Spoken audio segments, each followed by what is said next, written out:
What's good, family? It is your boy Ma and Sade, and we're back at it again with another video.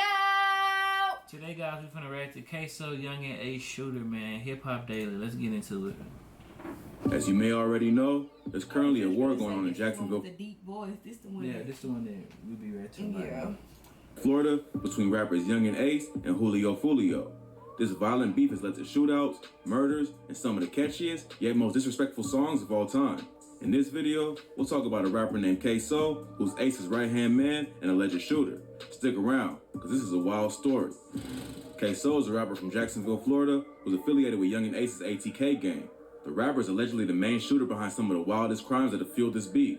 He's currently awaiting trial for 2 murders of KTA affiliates, including one shooting he allegedly committed with the help of his own father.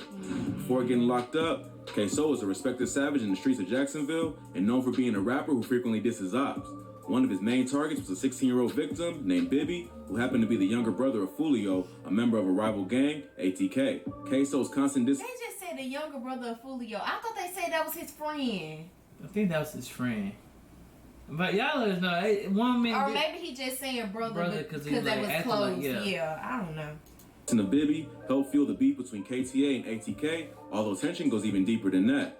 Ksoo would eventually become a prime suspect in Bibby's murder investigation, but was arrested for the broad daylight killing of another KTA-affiliated rapper named Lil Buck. Lil Buck's murder was allegedly retaliation for a song that the rapper made, dissing Ksoo's brother, Boss Goon. Willie Addison, who rapped under the name Boss Goon, had just been released from prison in 2018 after doing 7 years for burglary. A few months after being released, he performed at the Paradise Gentlemen's Club in Jacksonville. After leaving the club, he got into a car with his father, brother, and 3 other relatives, which was hit up in a drive-by shooting. I remember that. Everyone in the car was injured, but Boss Goon was the only one who was killed. Although the rapper had a criminal past, his family members told the media that he had changed his life after getting out of prison and was now focused on music. So the shooting is believed to be part of the ongoing war between KTA and ATK, and the shooters wanted to get at Ksoo by targeting his family members. Although Ksoo had always been a savage, his brother's murder would turn him cold-hearted and lead him to seek revenge on anyone involved. He ended up finding a that type of stuff right there would make a rapper become like, don't care about what's going on. I'm killing whoever I see that I know. Yeah, but you know, like they say, when you deep into the streets, nobody off limits. You know, that's how they, I forgot who that dude was, Honeycomb. You know, they burnt up his family, his grandparents' house while they was in it to try to affect him. So, I don't know. They be doing too much. What the word? Target for his anger, rival rapper Charles McCormick, aka Lil Buck. Lil Buck was a rapper affiliated with Julio's KTA gang. The rapper released a diss track aimed at Boss Goon, and not long after he was killed. This led Ksoo to assume that Lil Buck had something to do with his brother's murder. So Ksoo began to plot his revenge and seek the help of his own father, as well as 2 other friends to carry out the hit. The crew caught Lil Buck lacking outside an Arlington shopping plaza and shot him several times. Witnesses say they saw 2 men who fired off at least 6 shots and then got into a car and sped off. Police were quick to arrive to the scene and saw one of the shooters standing over Lil Buck. They got into a high-speed chase with the getaway vehicle, which ended up crashing in a residential neighborhood. Ksoo and his 2 accomplices then got out of the car and escaped on foot. They decided to split up to make it harder for the cops. Ksoo went in one direction with the cop tailing him. The other 2 men ended up hiding in a nearby home, taking the woman who lived there hostage. They stole some of her husband's clothes and made a call to have someone come pick him up. The woman who was held hostage will later become a key witness in helping the police identify the 2 men who broke into her home. Their names were Dominique Barner and Leroy Whitaker, who were allegedly known associates of Ksoo. The woman was able to identify one of the men based on his tattoos and pointed him out in the police lineup. Barner was also arrested for the home invasion and would later admit to a confidential informant that Ksoo was the one who killed Lil Buck. Barner was not aware that the man was wearing a wire and bragged about the murder, admitting on tape that he was the driver. He snitched on his own friend, though. Like, you were down to do it, now then you snitch on him to get less time. And Ksoo was the shooter. Based on the information he provided, police were also able to recover the murder weapon, as well as an additional handgun and a white t-shirt that contained DNA belonging to Ksoo. The police were then able to use this as evidence, linking Ksoo to the scene, proving he was involved in the murder. If that wasn't enough evidence, the police also looked at Ksoo's own social media to see if they could find any evidence linking him to the crime, and they ended up finding tons of crazy stuff. They not only found photos of Ksoo posing with guns, but they also found a video of a kid singing the song Ksoo Homicide by Yungeen Ace right after Lil Buck was killed, and a video of Lil Buck rapping with the caption, "Bye Bye." But probably the most damaging piece of content they found on this page was a video of Ksoo at the nail salon with the caption, "Killing the and get my toes done." That was more than enough evidence for the cops to make an arrest. But to make things even worse for Ksoo, when Dominique Barner was interviewed about his involvement in the murder, he confirmed everything he said on the wire and admitted that Ksoo was the one who took out Lil Buck. He even went as far as snitching on Ksoo's father, revealing that he was the one who picked him up after they ditched the getaway car and hid in that random woman's home. That interview was enough for police to find Ksoo and arrest him immediately for murder, while his father was also arrested for accessory to murder after the fact. Hakeem Robinson and his father, 49-year-old Abdul Robinson, are both... Imagine if he was saying his dad would not be in jail. Right, if you live that life, bro, do the time, man. That's what I'm saying. Just take your time. You want to live that life, so just take that time. In the Duval County Jail, Hakeem Robinson is charged with second-degree murder, and Abdul is charged with accessory after the fact. It seemed like Ksoo couldn't catch a break, and if his homie snitching wasn't bad enough, there was even video footage from the scene that showed everything go down. Dashcam footage from a nearby vehicle captured a shooting, and surveillance footage from a home in the area showed Whitaker and Barner running through the neighborhood, jumping fences as they try to get away. Ksoo and his 3 accomplices are currently fighting this case and face life in prison if convicted. Even though Ksoo seemed like he might get away, it was a pretty sloppy hit that left plenty of evidence for police to track. Plus, all the bragging on social media probably didn't help, and I'll have a hard time explaining why he was so happy about Lil Buck's murder if he had nothing to do with it. But if things weren't looking bad enough for Ksoo, while behind bars, he would also be charged with the 2019 murder of Adrian Gaynor, aka Bibby Osama, Julio Fulio's younger brother. You didn't know that? Or you knew that? I didn't know that. Yeah, they charged him that while he said why he was in jail. But that's crazy. I wonder how they found out. Oh, you gonna hear when we watch that video. They said that remember I asked you what's the name was the thing. Oh, Ksoo was. And they said Queso waited all day until they waited all day going around back and forth around the project. Oh, okay. And they said Queso got out and stood over Bibby and shot him. Oh, okay. Lil Buck's murder wasn't the first time that Ksoo was featured on the Jacksonville news.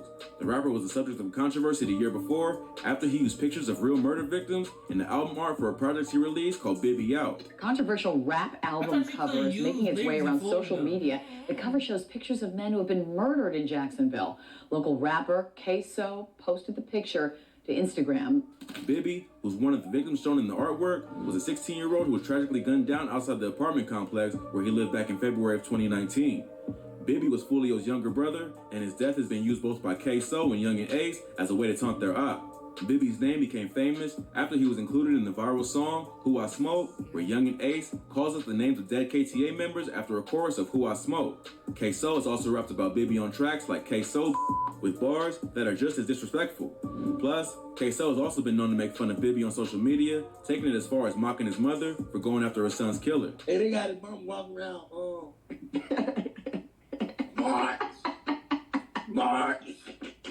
March. Oh my God. We're gonna get him, March. So it wasn't much of a shock when it was revealed that Ksoo was a suspected killer, although the details of the case are pretty surprising. Bibby was shot and killed outside the Hilltop Village Apartments on West 45th Street in Jacksonville. He was sitting in a gazebo on the grounds of the apartment complex, looking at something on his phone with a friend who was sitting nearby. While they were both looking down, the killer walked up and started shooting at them with an AR-style rifle. Bibby and his friend split up and ran in different directions. The friend was able to escape, but Bibby was hunted by the killer and shot several times until he was dead. Even though Ksoo was a suspect because of his frequent disses of Bibby in music and on social media, the police didn't have much solid evidence to charge him for the murder. But the case was broken wide open after a confidential witness told police that he was in the car with Ksoo on the day. They're saying like when it first happened, they didn't have enough evidence to charge him. Bibby was killed. The witness told police that Ksoo called him on the day of the murder, and they went to scope out a few drug spots. Along with them was Leroy Whitaker, one of the accomplices. I don't know who's snitching on Ksoo. But they need to stop it. But they don't like him. I mean, how you gonna do these hits with the man, and then you trying to take the man down? Then you trying to throw him under the bus, but you trying to do these hits with him. This the second person that done snitched on him. This man right here be everywhere with him. He been on every hit. He ain't snitched yet. That's what I'm saying. Cause he know to do the crime. And then if you snitch and you get out, he must think they gonna not try to kill you. That's what I'm saying. Like this is I don't know. From the Lil Buck murder, as well as another man who went by the name Rollo. After taking care of business, they drove by the Hilltop Apartments where they spotted Bibby and his friend. They then drove into the parking lot of the complex and waited about 20 minutes. Then, Ksoo and Leroy both got out of the car with weapons, while Rollo drove the witness to another parking lot close to the gazebo. The witness claimed that Ksoo went after Bibby, while Leroy chased after the friend. Bibby ended up falling to the ground only about 5 to 10 yards from the car. Ksoo then allegedly shot him in the back of the head while he was shielding himself with his hands.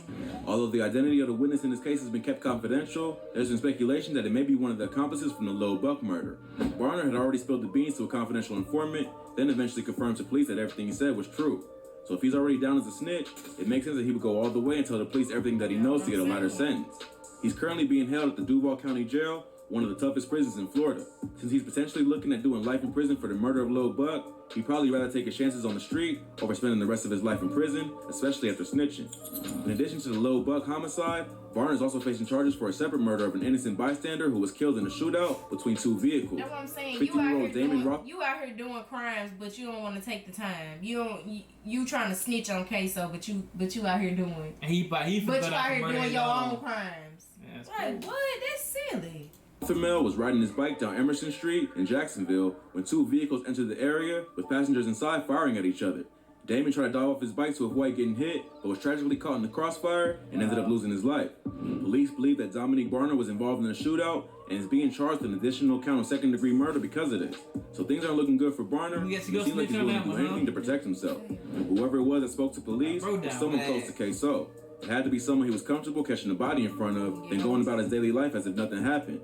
So either Barner was the informant in both cases, or Ksoo has a serious problem with who he lets in his inner circle. Ksoo was originally held on a $1 million bail, but that was raised to $3 million after he got hit with the additional murder charge.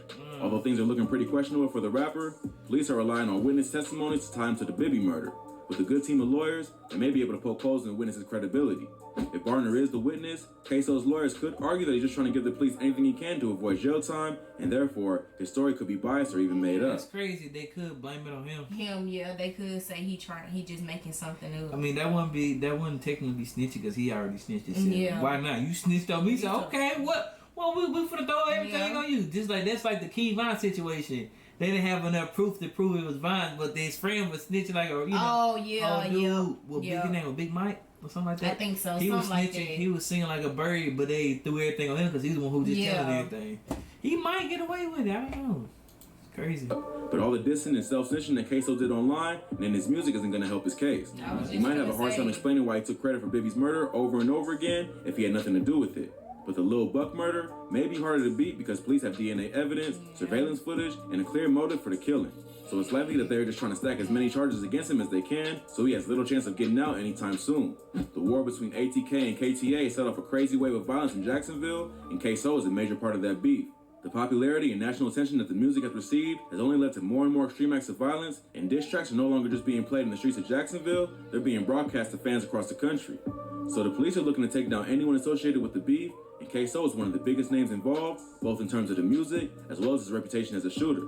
Ksoo is yet to go to trial for either charge, so more updates will likely come as the case continues. Yungeen Ace and the rest of KTA will have to go on without their top shooter, but if the Who I Smoke song is any indication, the group won't be backing down from the beef anytime soon. If you thought this video was crazy, man. That's the thing though, when you keep saying somebody, in places where they can use lyrics as the evidence, when you keep saying I'm smoking on this pack, I'm smoking on, if you keep saying a person's name over and over again, they're going to automatically think that you did it because you because you still saying that person's name, and they say Bibby name a lot. And you remember when Ksoo, when they said Ksoo, he reenacted one of them. In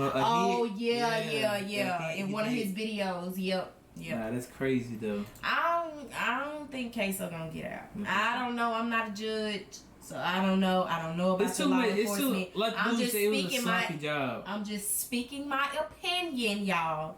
But I don't think he's gonna get out. It's too much evidence. Even if he don't get pinned for Bibby murder, I think he gonna get pinned for the other dude murder. It's too much. It was too much evidence. Did I just say Bibby wasn't fully her brother, just close friends? Yeah, I thought so. I knew he wasn't tripping. Man, but other than that, man, y'all already know what to do, man. Please like, comment, subscribe, turn on post notifications, subscribe to all 3 channels, all 3 channels, all 3 channels. Follow me and shout out both on Instagram, but other than that, we out of here.